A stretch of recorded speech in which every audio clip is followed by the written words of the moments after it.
Hello guys, sa game na to nag-EXP lane ako kasi hindi ako nag-core. At ginamit ko dito si Direct na 666 na matches at may 52 win rate. At napansin na si Aling Freya pala ka-lane natin kaya nag-switch ako ng battle spell para di tayo madorog ni Idol. At sa unang clash namin ay na first blood ko siya dahil sa battle spell ko. Kung di ako nag-switch ng battle spell malamang ako ang nabigyan dito. At dito sinadya ko na di umuwi para naman makascore si Freya sa akin bago ko siya tuluyang durugan.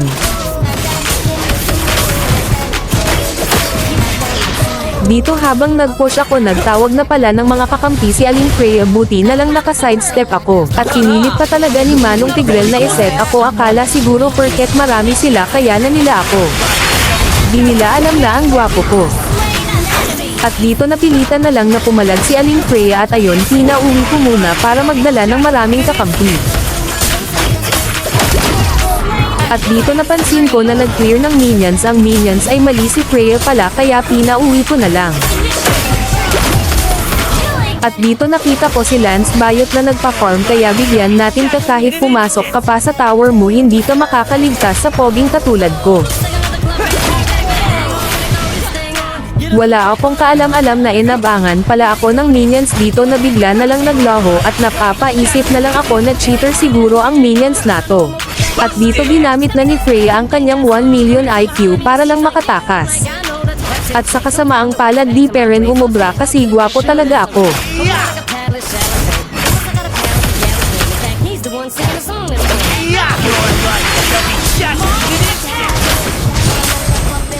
At napisali pa si Layla sa habulan namin ni Freya na bigla na lang nawala na di naman inaano. Hanggang sa ginawa ko na lang mga lamok ang mga kalaban.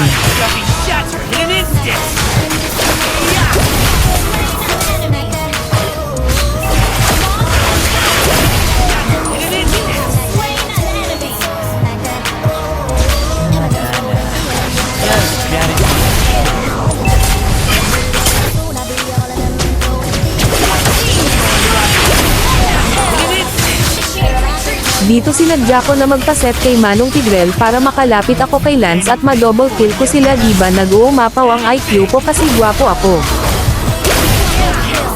Akala dito ni Tigrel na di ko siya napansin kaya nag-sidestep ako at TP ang inabot mo sa akin.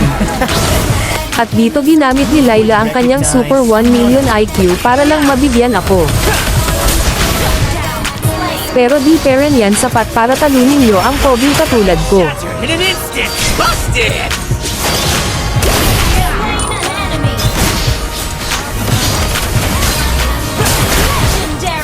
Legendary na ang funny namin pero ako pa rin ang MVP sa larong ta dahil pogi ako.